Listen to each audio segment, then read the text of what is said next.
Good afternoon. I'd like to talk about two different exercises that will engage the core and also work to some degree the legs and the arms. The first one is a shoulder lift in place with a step.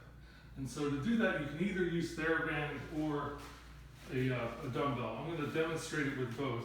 So to use TheraBand, you would want to put a loop on the end of the TheraBand, loop it onto your foot, and then take the other end, stand with your feet about shoulder width apart, and get some tension on the TheraBand. And so you would want to start out with your hand very close to your opposite foot, and then most of your weight on that side where the TheraBand is. And then you would want to simultaneously lift your arm and step in the opposite direction.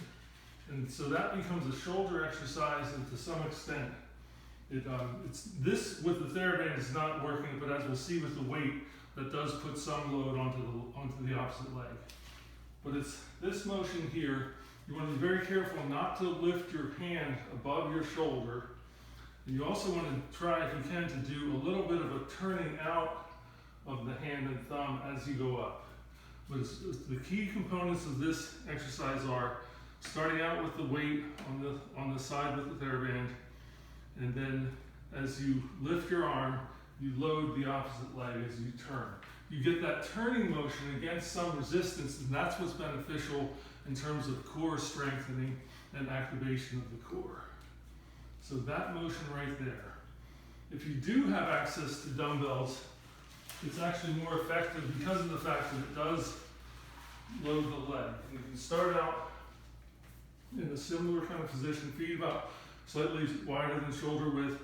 You would load the opposite leg from where the weight is, and then bring it up and out to the side, similar fashion to what we did with the TheraBand.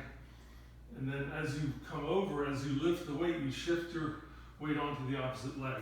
So it's actually can be a little bit of a step, or a step in place as you do it. If you get past light weights into the medium range weights, say 10, 20, 15, 25 pounds, you can rep out with this. I would recommend anywhere from 8 to 10 reps on up to 30 repetitions, which makes it a muscle endurance exercise. But that also allows it to, once you get into the slightly heavier weights, to actually load the leg. The other advantage of doing this exercise is there is a bit of a muscle endurance and cardiovascular benefit because of the fact that you don't have to stop between sets. You can just go right into the opposite side without ever stopping. And you can continuously move as you do that. And when you're continuously moving against mild to moderate weight resistance, that becomes a muscle endurance protocol. The second exercise that's similar to this one, but slightly different, is a lunge in place, or rather a step in place, and that involves doing a striding motion. So the arms and legs go in opposite directions as we go. So I'm going to start out with it on my left foot, and so then I would want to take my right hand up as my right leg goes back. And so this requires a little more balance than the other one because you're essentially doing most of the exercise on one foot.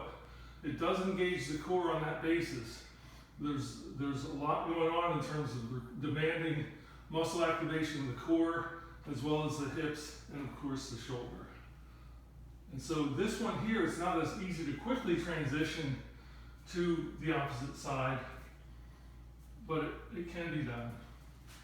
And so those are two exercises that engage the core, but also require some muscle activation of the hips and shoulders.